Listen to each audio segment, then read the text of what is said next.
You shared two poems that were written by students during the first stage of the group.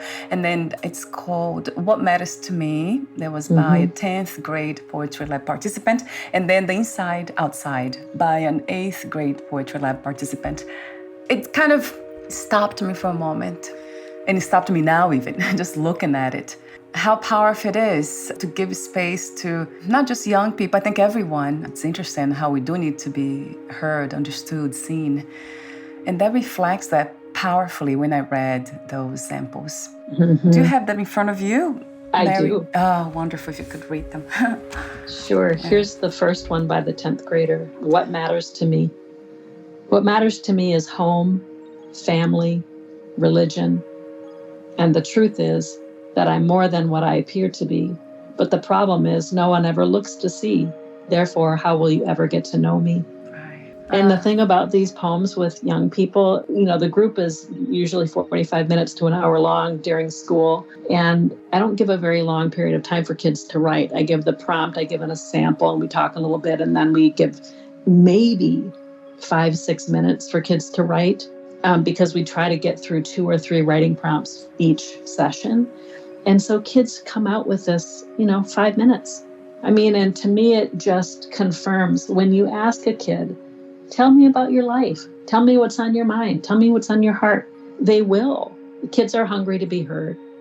And for the kids that I was working with, they weren't often seen in a positive light. They were seen as a behavioral challenge, or they were seen as the kid always getting in trouble.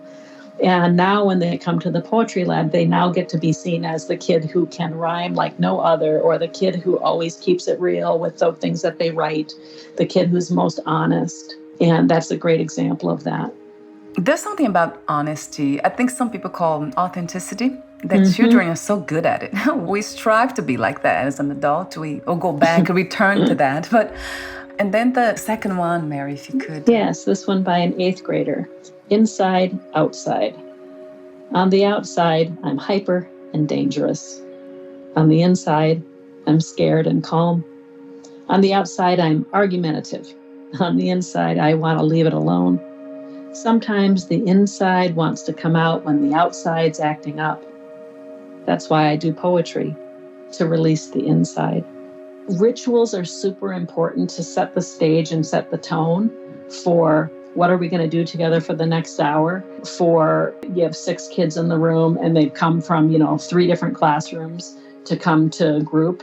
You have to allow a moment, a reason, a space, a good question to allow kids to all get in the room at the same time and get their heads around the same, oh yeah, we're here at the Poetry Lab, we're going to be doing some writing here together, and I can let go of whatever I just left from math class. So the check-in questions serve that purpose of an opening ritual. Sometimes we'll use the opening statement that I read earlier. Maybe we start there, or we ring a bell and we ask kids just to close their eyes and raise their hand when they can hear the end of the sound, just as a chance to get people grounded and settled. Ask kids to take 3 deep breaths and then ask a check-in question.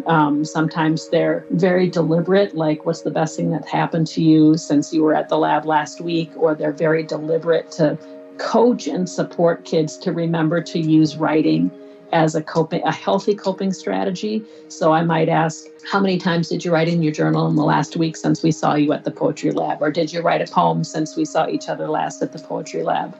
Reminding them that this experience is about teaching kids new and healthy ways to cope with life's challenges, that they have a choice. That I always would say to kids, I like thinking about you on a Friday night with your journal, or with your, 3 best friends in the garage, working on that hip hop dance thing you do, because I like knowing that you're making those choices instead of running the streets. So the opening ritual prompts, opening check-in questions, and closing check-in questions can serve as that sort of bookend, anchors, rituals, but they can also serve as reminders about what are we doing here. So, and sometimes it's just fun to check in with, if you were the weather, what's your forecast today? How are you feeling about coming to group today? Do you use gel or toothpaste?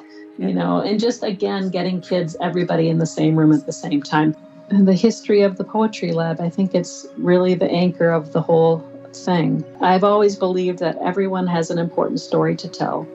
I have always believed that everyone wants to be seen, heard, and understood. I have always believed that we are all creative in some sort of way. I have always believed that having an outlet for creativity, a place to share our stories, and being heard are healing. Finally, I've always believed that there is an important link between our stories being told and heard and having access to a creative means of expression to share these stories. I designed the Poetry Lab with these beliefs in mind.